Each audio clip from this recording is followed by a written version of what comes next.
All right, hey, it's Scott Penfold, and this is another edition of Loaded Radio Podcast, and thanks so much for tuning in this week. And I've got kind of a special show this week. First off, though, we're going to do the usual thing where I'm going to do the band interview, where I'm going to be speaking with Juha Raivio, who's a guitarist for the Finnish doom metal band Swallow the Sun, and original member there as well. He's going to be discussing the band's new album, Shining, which came out a little bit earlier this month. Okay, so we'll be really diving into that and talking about the new album and as well what's going on with the band and, the writing process, all that kind of cool stuff. But the second portion of the podcast is going to be a tribute to the late Paul Di'Anno, who recently passed away, original lead singer of Iron Maiden. And I had the chance to actually interview Paul last year, and I'm going to be replaying a portion of that interview right here on the podcast where he talks about Iron Maiden. He talks about his other bands like Killers and Battlezone, and as well his involvement in a very short-lived supergroup called Gog Magog, which also featured a couple of other members of Iron Maiden. So we'll be remembering Paul and playing back that portion of the interview in the second half of the podcast this week. Okay, just want to remind you though, hey, before we get into things, check out loadedradio.com for all your hard rock and metal news, updated constantly with all the latest goings on in the world of hard rock and metal news-wise. If it's happening, it's there at loadedradio.com. Also, the 24-hour live radio stream is there for you too, which features live personalities and 24/7 hard rock and metal in HD quality for you, okay? And don't forget, download the Loaded Radio app. It's completely free, where you can get all that cool stuff I was talking about, and as well the most latest editions of this very podcast. All right, well, let's get down to it with this gentleman here. He is the guitarist for the doom metal band Swallow the Sun. Now, they have a new album which recently dropped back on October the 18th called Shining, and it's the follow-up to their 2021 release, Moonflowers. And it is an honor to have him with us this week. And my first time speaking with him, Juha Raivio, guitarist for Swallow the Sun. How you doing, man? Thanks for joining us on the podcast this week. Yeah, I mean, I'm back doing interviews, and it's a... Yeah, I haven't been doing the interviews, like all the interviews I tell the same thing, that like in 8 years I haven't been doing interviews basically at all. So it's been easier to come back than what I was expecting to be. And thank you for the nice people interviewing. At least so far, that it's been easier. Yeah, because the last couple of times I spoke to Mikko, so this is my first time speaking with you, and it is good to speak to you because I've been such a fan of the band that you essentially created. Well, thank you from my heart. I write the music from the heart. I write it from the place of honesty, the music, and every time people resonate it, they come from the same kind of a place, because it's not the easiest music to kind of like. It's easy music to pass by, kind of like I don't wanna kind of go into this thing, because people like different kind of music. I never know if people who resonate or have been resonating with the band and the music, I never kind of knew if I should be happy for them or sad. Or I mean, in many ways, kind of like what a poor bastards. So yeah, but I'm happy that if you've been feeling through your own life the music and what it brings out from yourself, because it's nice to hear at the same time, but it's not that nice to hear that there's us miserable bastards around the world, so many. And that kind of leads me into my first question, because you had mentioned that you really couldn't bring yourself to do another version of Moonflowers with this new album. Now, why particularly was that? Well, I mean, I started to be in a place that is it's kind of like a dangerous place. Being so deep in the darkness, it sounds very cliched. Every time you say darkness, it sounds cliche. Sure. But well, what the fucking other word can you say when you've been so deep, putting so much into the music that it goes beyond healing process. It starts to destroy you more, and I still don't know. I hope that in the future, when I look back and listen to the albums, I will see that okay, this was a good thing that you were so honest with the music and you wrote all this music out. but still, like especially after the Moonflowers, I was kind of like feeling that how deep can I go anymore before it's lights out. So so in that way, it was kind of like a guardian angel who gave me this music, because it's not a positive music in any ways, but there's a kind of like uplifting feel on the music, on the power of the songs, that kind of like uplifted me from that Moonflowers place where the last song on the album, This House Has No Home, where it ends. And if you look at the video and if you look at the new album cover, you understand where it went with the diamonds from to this new album. So it's kind of like uplifting is a good word for this album. It's everything else than like a happy or positive album, but there's a certain kind of power that that the album and the song holds, that me personally was exactly what I needed. Or there wouldn't have been maybe even album or or something else too. Who knows? Do you believe that the genre of music that you work in, or rather the subgenre even, and that you've been working in for over 20 years now, well over 20 years now, does it take an emotional effect on you? I mean, obviously it seems to, with the way you say, like, but creating that type of music, does it weigh you down? It's all emotional weight. Yeah. Like 90% of the songs in a past, like the first 5 albums. Well, it's always been very, very, very personal, but at least in the first few albums, there was a little bit more kind of like I mean, I've wrote a little bit more from the outside world maybe, and kind of that kind of things that affect me. But then from the songs from the North, it's been so personal, so painful, so cutting yourself up every time on a gig, every time on a tour, writing the songs, listening the songs, everything that even I love it, of course. I need to create, I need to write this music out for me to put at least somewhere, because I'm a Finnish idiot who doesn't, I don't talk that much. I don't seek help. I'm kind of like a forest Finn, as we are. Sure. We are called forest Finns, that we don't kind of like, we don't give up until we hang ourselves in the barn. Right. So so the music, especially, it started to feel like it. I felt the rope with the Moonflowers, and which is sad in that way, because when a shadow is forced into the light, the album before that, I love that album, and of course I would never wish that I would have a reason to write that album, but that album was written from pure love and from the love, and then and things were, the feeling going in the right direction for, you know. But then lockdown, COVID, everything happened, and it destroyed a lot in my life.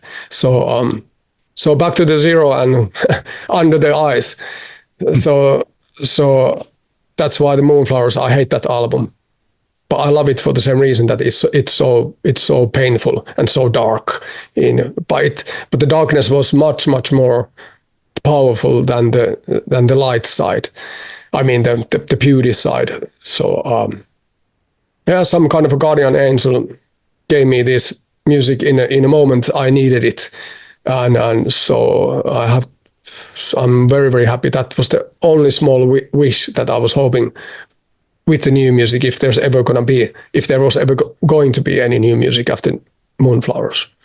So Shining was, in some sense, very therapeutic for you as a musician and as an individual then? Well, the music, it's always like a therapy for myself, for sure. But then again, because I'm not a professional therapist that I could work through the things maybe in a right. Like healing way. It was more like how deep I can stab myself into. I never wanted anything like that, or I never wrote to that kind of a thing. on purpose, but it has to go somewhere. That music and that what the music is, how it came out. So yeah, I don't know. I still don't know if I look back, like all the albums to the songs from the North, that if has it been good or has it been bad. I really don't know. But I think that in the future I will look back and I kind of like understand it better, and that it was good. It was good that I wrote it out. When it comes to the new music that I've heard, I mean, the song "What Have I Become." I want to get into that, but first off, I do want to ask about working with Dan Lancaster on this one. Tony Lindgren as well mastered the album. How was it working with those guys? Well, I mean, with Tony, we worked many times before, but Dan Lancaster, yeah, the producer, that was quite a trip, I have to say, because we never like worked with any producers. I've been producing kind of like the album for and we've been working with Jens Bokren, who is one of the best, of course. But it's also never been like the music wise or anything like that. It's been the other things a little bit, but then, and also the same thing with Dan. He didn't touch the music basically at all. So, well, why would you need to touch when it's perfect? Hey, so, right? no, but I mean, so by what he brought in the table, I mean, working with the guy who's done Muse and Bring Me the Horizon and these fucking huge stadium bands. And first thing, I went to his studio, he had like a picture, I mean, on his wall, like a stuff he produced like a billion streams. I'm like, fuck me. Yeah. Yeah, it's a quite different place that where we come from in that, well, streaming wise at least, for sure. But so about that was the main reason to work with him was exactly the reason that he didn't know anything about this kind of a music, and that was the number one thing for me. If we're gonna work with any producer out from the world who does this kind of a music, I'd rather have a pop producer or fucking reggae producer or whatever, rather than somebody who has done like 1,000 Cannibal Corpse albums and Cannibal Corpse, amazing band, but I mean, you know what I mean with it. Yeah. That's does the same thing all the time and kind of. So we wanted the producer to rip out us from that safe haven, also in a way that we've been with the music and sound wise and song wise also a little bit. Even he didn't touch the songs, but yeah, it was amazing. It was amazing experience. The man is genius. And what he brought into the table was kind of like he pulled up because the songs are super melodic and they are a little bit more into the business. That's how the songs came out, totally naturally. I didn't think about it, but they kind of go much more into the business right away and super melodic songs. So he kind of like his producing style, and we gave him very free hands with the album, is that it feels super powerful in your face, and the melody has been pulled in the front, and everything else is basically extra there. So and it definitely sounds like that our albums, even this album, could have been like a huge, like a painting, like we always have, which I love that kind of a style too. But he wanted to concentrate on the melody, the main melody, and then work around that with the power of how it sounds and with the songs. So yeah, it's because he's a British guy and he's an amazing musician, he's an amazing singer. He's singing a lot in this album, backing vocals and harmonies, and so how he built up the chorus says, how do you say, in the album and everything, that sounds huge, and they were already super melodic, and he really brought the melody up so much more even to the songs. That no wonder that the true doom people are pissed off because it sounds more like a Queen than well, let's say Trouble, the band, or anything like that. Tell me about the song "What I Have Become," though. Where did it come from for you? Well, it's just what this album is a lot about is kind of like self-mirroring myself. I've been writing a lot. What like for me, looking out to the things and everything, and now this was more kind of like more looking in a little bit more in me than looking out on the things that has happened, and kind of like if you read the lyrics, the music sounds a little bit more uplifting, but the lyrics definitely not, because they are actually quite painful lyrics, but they are coming from a little bit different place. Even the lyrics kind of like place of understanding and forgiving in a way, and understanding is a quite trying to understand is a quite important word with this new album, and kind of like try to uplift myself back from that so deep darkness that I already passed the surface of the light there. Kind of uplift me a little bit back towards that light, because I never wanted to make the music that it starts to feel that it starts to destroy. Unfortunately, I'm not listening about our listeners. I just have to write for myself. But many times I started to almost like feel that kind of like, am I pulling people down with me with this kind of like to the darkness, which is the last thing I want. Even people might think differently, but I'm from the place of hope and kind of like from the place of a light, but the deep darkness, which we all have in ourselves as humans. If you start to pretend that you're only light or you're only darkness, you're fucking ass. I mean, there's a poser. If somebody thinks that I'm a poser, that kind of a person is a poser who is saying that I'm all darkness. Fuck you, black metal, suicidal black metal guys. I mean, I've interviewed a lot of black metal artists, and a lot of them say that. So just posers, fucking posers. Yeah, I'm not gonna say no. I'm half joking, but it's a kind of a like. I didn't want to end up in that place, and that was a lot of reason for this album. Also, kind of like Well, I already talked about it 15 minutes, so I don't need to go back on that. But Innocence was lost, forgotten. Is there something behind that one you can share with us?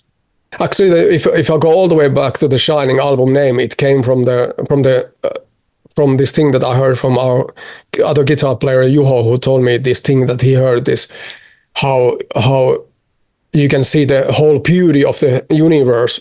Sounds very hippie.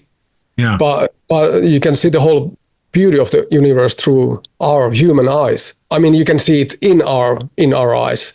Yeah. If you look, but that's now we go when you're newborn. Then you can see from the baby, you can see the whole beauty. There's nothing has corrupted you, nothing has destroyed you. You haven't gone through the things that could happen to us all in the life. True. Yes. So but there's that kind of like, you can see the whole beauty of the universe shining through human eyes, and it's still there. It's still in all of our eyes, but we lost it. Kind of, innocence was long forgotten so long time ago, and we turn into this thing that what I sing about, what I have become when you look through yourself, your own eyes through that mirror, and you can see this is the last thing you wanted to become in this life. What I write also in this album is that kind of understanding, that kind of try to forgive myself also that I'm everything else than a good person, that's for sure, and everything. But I'm not that bad either. Kind of like I'm a Finnish person, so I punish myself so much about things that I could have done better, or for the things that I couldn't do anything. Kind of trying to understand that place also, and try to forgive myself and for the others too in a way. Quite a hippie, very hippie answer, but if there's the black metal guy who said this fucking hippie, then fuck it. So, I mean, with that being said, then, I mean, I do have to ask, are you sort of directing the band in a new direction from this point moving forward, do you find? Well, I don't direct this band anywhere. I don't direct the music anywhere. I have no plans about anything, which drives people crazy, I'm sure, because it will be so much easier to plan ahead and, as a band and the music, that kind of thing. You could do wonderful things that, if we would do this or we would do that, maybe that would get us more fans or whatever. Fuck that. I'm not, nobody's asking that, nobody's asking, but it will be easier, of course. And that's what I think that lots of bands and artists do, which is clever to think ahead and maybe think what kind of an album we should do. But it's the furthest of me as a songwriter to think like that, because I think that if I would think like that and if I would write music like that, that would be the again a big cock thing. That would be the time when I would do the first bad album or the first verse, bad song.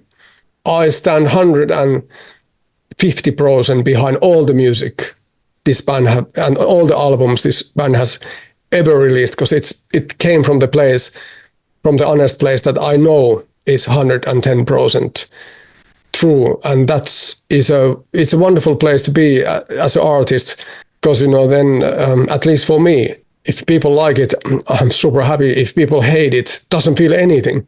Yeah, I can't feel anything because that it's perfect. And, speaking of that, too, leading right into Plague of Butterflies, I really got to ask you about this. I think that it's really wonderful what you've done with Plague of Butterflies.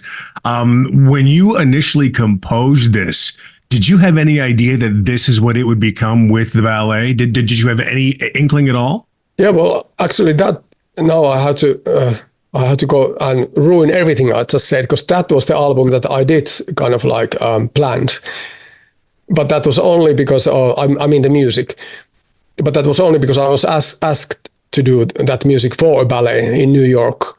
So that was after we were touring in North America 2007 with the Hope album, and then we were and in New York I met this New York ballet, this kind of a heavy metal ballet, who asked me to maybe we should do something together. And I was super pumped about this because I love that kind of ideas. I would love to take this band in a totally strange waters. Very much. I'm way too old. I'm way too old to think that I should do our first album over and over again.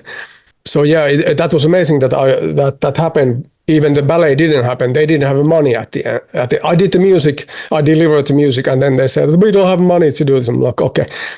Which was, anyways, good thing that it happened, because after the Plague of Butterflies, lots of things came into Swallow Sun music too. I played I played progressive stuff the whole fucking 90s. So before forming Swallow the Sun. Mm-hmm. And then after the Plague of Butterflies, I kind of like somehow that progressive element came into the music much more. So it was lots of good things that this thing happened, and I totally love Plague of Butterflies. And now this year we finally did it with the ballet. And you're going to be doing it on 70,000 Tons of Metal as well, which I think is great. Yeah, we're going to come there with the Ballet Finland also, and we did 3 shows. They sold out like that in Helsinki, in this old theater in the middle of Helsinki. Unbelievably amazing nights, those 3 shows that we did, and it was a very important thing for me to get that, close that circle. And now we're going to do it on 70,000 Tons of Metal, which is quite a thing that we bring the Finnish forest and the Finnish winter into the Caribbean with the ballet. So yeah, it's gonna be at least it's gonna stand out a little bit. Well, I'm going to be there, so I'm looking forward to seeing it, man. I'm going to be there. That's going to be awesome, Great. my friend. Yes, I'm very much looking forward to that. I did want to ask about you and Miko. Did you guys work together specifically on songs, or do you sort of bring material to each other? How does it work with you and Miko? Well, I mean, it's been going on so long that I don't even remember anymore. But when the music comes, because the way I write music is that I don't write anything. I mean, I don't touch the guitar, or I don't do anything. The music just plays somewhere back on my mind, and I live here in a forest, so it's so inspiring.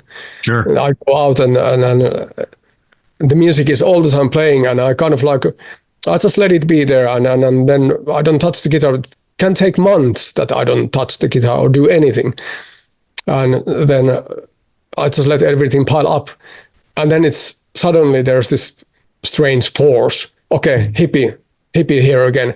This force, but it's an actual force that forced me to take the guitar, and then I know. Usually, it's always the sign that now the album is going to come out, and it comes like 3 weeks to 1 month. Everything is done. So I have the whole songs done, and I do the ready songs, and I just deliver them to the boys, and then everybody, of course, plays them with their own feel and own style and everything, but we don't even rehearse anything. I deliver the songs and we go to studio. We don't even rehearse. Wow. So that's how it's been for so long time already that I don't even remember. But we hate rehearsing. So yeah. What are the plans? Obviously, we did mention 70,000 tons of metal. Are you going to be out there on the road in support of the album for a while then, or what's the plan? Yeah, well, in December we have the Finnish shows. Yeah, and then it's the 70,000 tons. And then mid-February to mid-March is the North American tour. That's the headlining tour for us with the Harakiri for the Sky and Ghost Bath and Snakes of Russia. So it's amazing lineup. That's a great lineup, yeah. Yeah, it's amazing lineup. And so that's in February, March. And then there's a little break. And then it's European tour after that, like a mid-April to mid-May or something like that. And then it's summer. Then it starts to be summer, so festivals. So that's the plan until the summer starts. Thank you very much, Juha. I will see you on 70,000 tons of metal, my friend. I'm looking forward to meeting you, shaking your hand, and experiencing the ballet, man. Plague of Butterflies is something I really would like to check out, so I'm excited for this. Of course, it's a both thing. We can't bring everything. I mean, the whole ballet, we had like trees coming down from the roof, and we did it in Helsinki, in Finland. Yeah. But still, it's going to be amazing. Of course, we got the ballet with us and everything. So it's gonna be good. I have a feeling. At least it's gonna be a little bit different than listening thrash metal for. Yeah, that's right. And just drink beers. So bring your red wine with you. So all the best. Thank you so much. I'll see you there. There's Juha Raivio, and the name of the new album from Swallow the Sun is called Shining. Definitely check it out. Worth the listen. It is, quite, I'd say, an evolution from what we may have caught with Moonflowers, and you can certainly hear the progression of the band even between the two albums, but still that doom is there, that darkness is there, and it's just a great release all around. But it is Scott Penfold, but I'm now going to be playing back a portion of an interview I did last year with the late Paul Di'Anno. Now, Paul Di'Anno recently passing away, and he was the original frontman for Iron Maiden, sang on their first two albums, the debut album as well as the follow-up, which is Killers. He parted ways with Maiden soon after the release of Killers, and would go on to be a part of such other bands as Battlezone, Killers, Rockfellas as well. Warhorse was one of his latest before passing away, and as well a band called Gog Magog, which you got to hear about. Kind of a super group, but kind of a disaster and kind of a dark story as well. It's got that element too. So yes, this is me speaking with the late Paul Di'Anno last year right here on the Loaded Radio podcast. And the interview begins with me asking Paul about the band Ghost's cover of the classic Iron Maiden song Phantom of the Opera, a song which Paul originally sang on, and his thoughts on Ghost's version. No, the music's great. I just don't think Tobias fucking tried hard enough, you know? Vocally. No, you know what I mean? It sounds a bit bland, his vocal, because, you know, it's not that bad. You know, the music's good and that, but, and he changed the lyrics slightly to make it more sort of singular, and that was a bit weird, but, I don't know.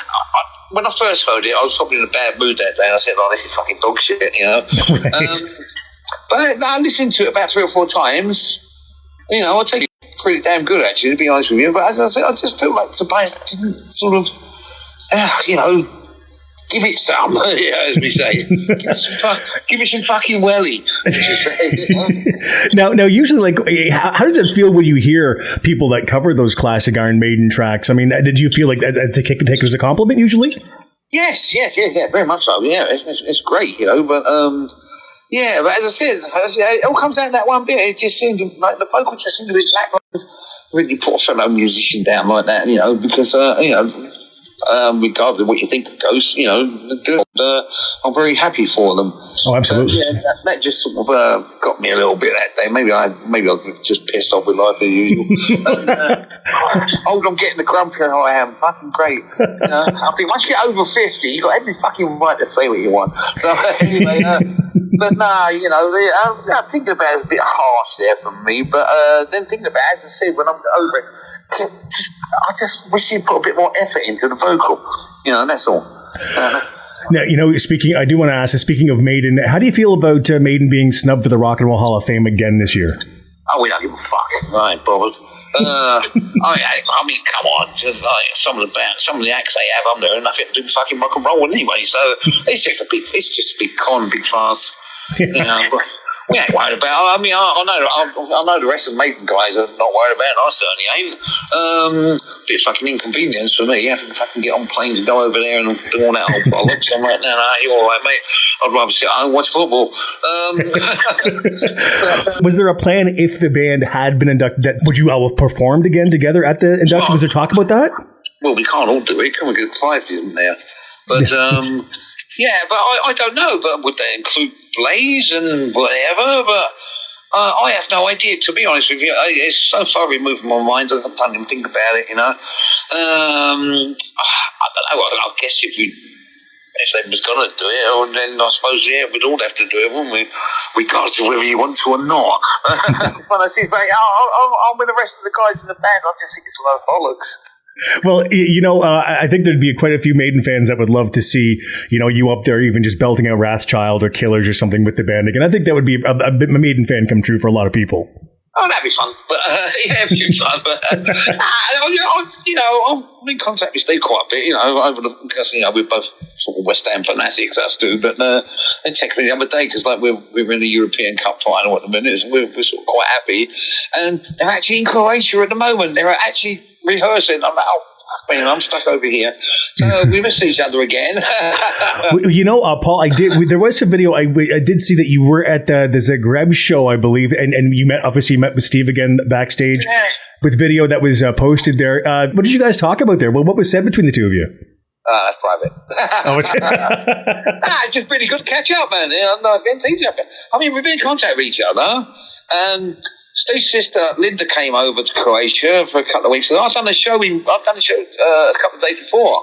Yeah. You know, a free one. We've done a local bar and that, just to say thanks for everyone's help and all that stuff. And Linda was there, and she came over and spent a couple of days with us and that. So it was great. We all, keep in contact and that, because what the press might think that we all hate each other, which is bollocks. And man, it was good to just catch up with Steve. I never saw the rest of the guys, unfortunately. But I sent all my best wishes on to them in Croatia at the moment, and we'll catch up on the road sometime. It was also really cool seeing you being there and enjoying the show, and even watching, Bruce play some of your classic songs. How does that feel, seeing Bruce do these songs? It's good. No, of course it's good. Well, we're different sort of singers anyway, so it's like Bruce is more sort of operatic. Mine's just a big mouth having a go. It's nice. It's good. It was a damn good show, I must admit. I didn't know what I was expecting, but it was really good actually, and I enjoyed it. I see two great bands at that month, and with Kiss as well, which is great. First time I've seen Gene and Paul for over 30 years. It was fantastic. Yeah, getting back to you though, Paul, I did want to ask about some of your past. I mean, you've got such an incredible past, not just with Maiden, but I mean, the band Gog Magog that you did with Clive Burr and Janet Gers. I know it was a very brief thing, but how do you look back at that experience? Oh, it's fucking horrible. Was it? I think the rest of the guys say that too as well. Because what it was, these two guys in England. He's a famous TV producer. He was a radio DJ. He was also a fucking dirty pervert who got put away for being a fucking fiddler or whatever. I don't know, with kids and stuff. No one found out. Yeah, he had a hit single as well called "Everyone's Gone to the Moon." This guy called Jonathan. I can't even remember his last name now. He decided to put this band together like a super group called Gog Magog with songs written by Rod Argent and a few other people and stuff. And we was all replacements because everyone else dropped out. It was like John Entwistle on bass. So it'd been Cozy Powell on drums. David Coverdale on vocals. Wow. I can't remember who else. And then they all sort of dropped out. They got wives before we did. And then we all thought, fuck it, we'll have a go. But the most frustrating part of it is we couldn't write anything. We weren't allowed to do that. And he was asking ridiculous amounts of money to sign the band. Like about £40 million for this super group. And we were like, oh, come on, mate, sort yourself out. Right. So that all went, as we say in England, tits up. And I got to ask, how do you look back at your time with the band Killers? Oh, great. Best time ever. Really? Yeah. Battlezone and Killers. Two of them, I loved it. We had such great, it's like all the same, pretty much the same band. We just evolved out to change our name a little bit because of contractual shit with our record companies, and that's we changed it to Killers. Only because we couldn't think of a better fucking name. We sat there for weeks trying to think of a good name, and no one came out with it. We're going to do Paul the Island Killers. Well, all right, that'll do. Yeah, but it was good. Great tour around the world. I could spend so much time in America on tours. Unbelievable. So, yeah, I had a really great time. We're still in contact now. When I go play the Steel Mill, I got Gavin and Steve coming down to see us, and Cliff co-manages me at the moment as well. Yeah, so it's all good. Going back to that time that you had with Maiden, I mean, when you look back at those first two albums, are there any like certain memories that pop out specifically for you, or is it all sort of just one big blur? Or yeah, pretty much one big blur. we didn't really fucking know what we was doing. Second album was a bit of an eye-opener because we got Martin Birch in there and that. Right. And as I said, I always prefer the first album with the songs. I love the first album. Yeah, just the production was crap. But then the difference between that and Martin was unbelievable. But I used to call him the headmaster because I'd make you go over and over and over things again. I'm not used to this. And then you start getting pissed off. And, But it was good. It was good. I learned a lot. So it's awesome. Paul, thank you so much for your time, my friend. The second I hear you're coming to North America, I will be there, sir. Okay, mate, no problem. Have a good day. And we remember the late, great Paul Di'Anno. There he is. It was an honor speaking with him.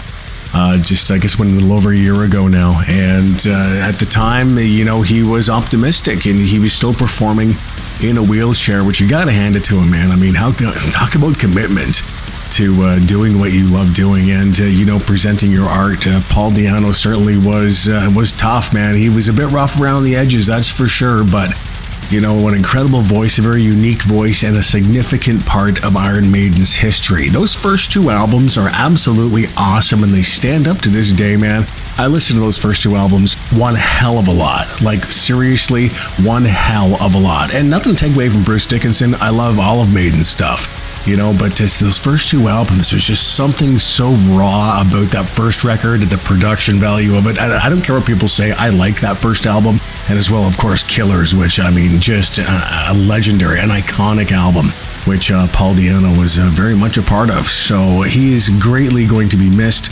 And it was an honor again, like I said, speaking with him last year. The late, great Paul Di'Anno, a new wave of British heavy metal icon. All right, well, that's going to do it for me for another edition of the Loaded Radio podcast. I'm Scott Penfold, wrapping it up. And don't forget to check out loadedradio.com for all your hard rock and metal news, as well as 24-hour stream and past episodes of this very podcast, okay? And wherever you're listening to this podcast from, subscribe to it, man, okay? If you're listening to this on YouTube, by all means, give us a like and follow us as well, all right? I'm Scott Penfold for Loaded Radio, and we'll talk to you again next week right here on the Loaded Radio podcast. Loaded Radio. Radio.